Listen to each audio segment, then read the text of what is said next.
யாருக்கெல்லாம் சோளா பூரியும் சோலே மசாலாவும் ரொம்ப ரொம்ப பிடிக்கும்.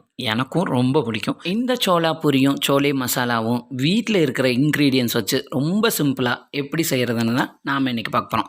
செய்யலாமா? யாருக்கெல்லாம் இந்த ரெசிபி பிடிக்குங்கிறத ஒரு அட்டண்டன்ஸ் போட்டுருங்க பார்க்கலாம். ஃபஸ்ட்டு சோளா பூரிக்கு மாவு ரெடி பண்ணிக்கலாம். இப்போ நான் 1.5 கப் அளவுக்கு கோதுமை மாவு எடுத்திருக்கேன். அப்போ 3 கப் அளவுக்கு மைதா மாவு எடுத்திருக்கேன். நான் ஒரு 8 பேர் சாப்பிடக்கூடிய அளவில் எடுத்திருக்கேன். நீங்கள் உங்கள் தேவைக்கேற்ற மாதிரி கூட்டி குறைச்சி சேர்த்துக்கோங்க. அப்போ 1.5 கப்பு கோதுமை மாவு, 3 கப்பு மைதா மாவு, தேவையான அளவுக்கு உப்பும் 2 டீஸ்பூன் அளவுக்கு சுகரும் ஆட் பண்ணிவிட்டு கொஞ்சம் கொஞ்சமாக வாட்டர் ஆட் பண்ணி நம்ம கோதுமை மாவு சப்பாத்திக்கு எப்படி பிசைகிறோம் அந்த பக்குவத்தில் பாருங்கள். இந்த மாதிரி பிசைஞ்சு ஒரு 2 மணி நேரம் ஊற வச்சுருங்க.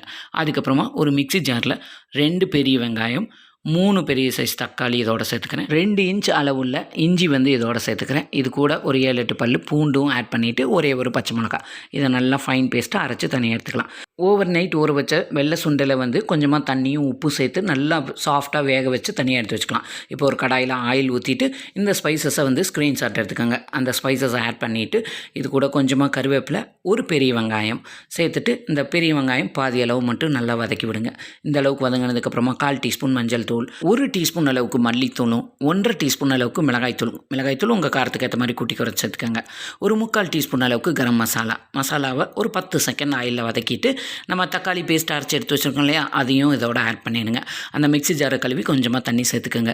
இப்போ நம்ம வேக வச்சுருக்கிற வெள்ளை சுண்டலை இதோட ஆட் பண்ணிவிட்டு ஒரு மேஷர் வச்சு இந்த மாதிரி லைட்டாக மேஷ் பண்ணி விடுங்க. ஃபுல்லாக மேஷ் பண்ண வேண்டாம், ஒரு பாதி அளவுக்கு மேஷ் பண்ணி விட்டு இந்த வெள்ளை சுண்டல் வேக வச்ச தண்ணியை ஒரு கப் அளவுக்கு இது கூட ஆட் பண்ணிவிட்டு தேவையான அளவு கன்சிஸ்டன்சிக்கு ஊற்றிக்கோங்க. தேவையான அளவு உப்பும் கொஞ்சமாக மல்லி இலையும் சேர்த்துட்டு லிட்டை மூடி வச்சுருங்க. நல்லா இந்த அளவுக்கு நல்லா கொதி வரணும். கொதி வந்துட்டு மறுபடியும் மிக்ஸ் பண்ணிவிட்டு லிட்டை மூடி வச்சு ஒரு 10 நிமிஷம் லோ ஃப்ளேம்லேயே வச்சுருங்க. நல்லா எண்ணெய் பிரிஞ்சு வந்துடும். அதுக்கப்புறம் ஸ்டவ் ஆஃப் பண்ணிடுங்க.